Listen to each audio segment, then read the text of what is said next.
Hey everybody! So I've got a new challenge for today, and I really like it because it's really easy to differentiate depending on the age and learning level of your student or of your child. So we're going to figure out how many ways they can create one number. So you could do this, you could start in a variety of different ways. You can give your child a number to start with, or you can flip cards or roll dice. They could pick the number. I would make sure that you stick with numbers that are developmentally appropriate. So, for example, if you have a child in kindergarten, I wouldn't go over 10. Grade 1, I wouldn't go over 20 and whatnot. And if you aren't sure which numbers to stick to, feel free to message me and I could talk to you about it. So I thought it would be fun because apparently I have all kinds of random things in my house. Some of you might laugh if you know me well because you know that I don't have children, but I have random toys at my house anyways. So I thought that I would use these giant dice and roll to figure out my number. So I'm going to roll. Oh. Okay, so my number is going to be 6, 7, 8, 9, 10, 11. Okay, cool. So I'm going to put my dice over here. And I'm going to get my sticky notes here and a marker. And write 11. And I'm just going to put this in the middle. So this is essentially like a concept circle for teachers out there.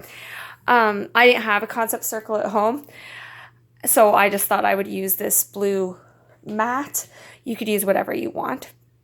So now I'm going to figure out ways that I could make 11 or places I might see 11 around my house. So I have these cool puzzle pieces. Here, this is a puzzle that I brought for my niece for when she comes to visit. And I noticed that this puzzle piece has the number 11 on it. So I'm going to put it on my mat. And then I also found play money, because like who doesn't have play money around their house? So I thought I could do 5, 10, and then I didn't have play change, so I brought some other change. Oh, 11. But I could also do 10. 11. Now that might be a little bit advanced for some of your kiddos, but if it's not, hey, then might as well go for it. I have these cool, we have this game called Gobblestones, and it comes with all these nice little tiles. So there's 1, 2, maybe I'll make it into like a 10 frame. 4, 5, 6, 7,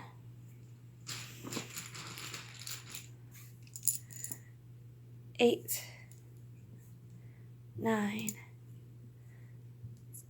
10, 11. So that's kind of cool. I got a lot of the same colors when I pulled them out. So I've got 1, 2, 3, 4, 5, 6 gold, 1, 2, 3 green, and a dark blue and a light blue, and together they make 11. And I could keep going. So I've got these letter tiles that I could pull out and I could make the word 11. Again, this really depends on your kiddo and their level, like where they are in their learning. It might not be a developmentally appropriate thing to do with some of your kiddos, and that is okay. Do what makes sense for them and what they find and what their interests are too. So like I even have blocks here. Again, I'd like to have things for when my niece visits. So I could pull some of these out and build a tower. 1, 2, 3, 4, 5. I wonder if I can build a tower that's tall enough. 6, 7. Apparently a lot of these ones are green. 8, 9, 10, 11. Woo!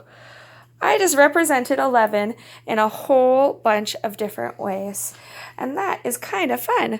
I have playing cards over here as well that I could have incorporated. Kids could draw as well. It doesn't have to be all hands-on manipulatives. They could draw if they prefer to. This is just kind of a fun little activity. And what I would do is, especially because we used a sticky note here, I would take the sticky note off and have them roll again and keep going and do it another time. Now, if you have an older child in your house and you want to do this sort of activity but more at their level, I would probably use paper. And I just picked a number already, so I picked 49. So I'm just going to put 49 in the middle.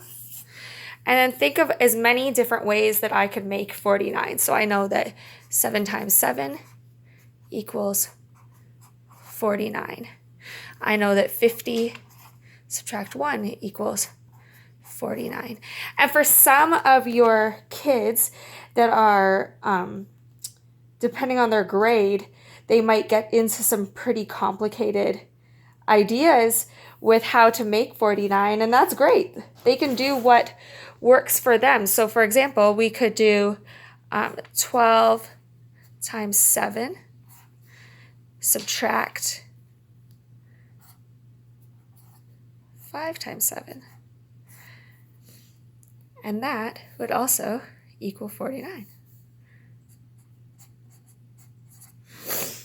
So if they are getting into more complicated math, I would encourage them to show their work. Obviously, I did not do that here, but for me to do that, and also I would completely allow them to use calculators so that they can explore a little bit more.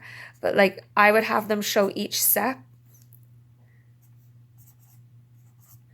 And even you could have them go into more detail than that as well if you'd like. But yeah, there's all kinds of different ways that you could show this. You could go 100 divided by 2 equals 50. 50 subtract 1 equals 49. You could do 10, 20, 30, 40, 41, 42, 43, 44, 45, 46, 47, 48, 49. Show it with 10 frames. There's a variety of ways. They could show it with tally marks. They could, again, use money. They could draw money. Don't feel like you have to give your kids money. I would definitely recommend having them write it in words.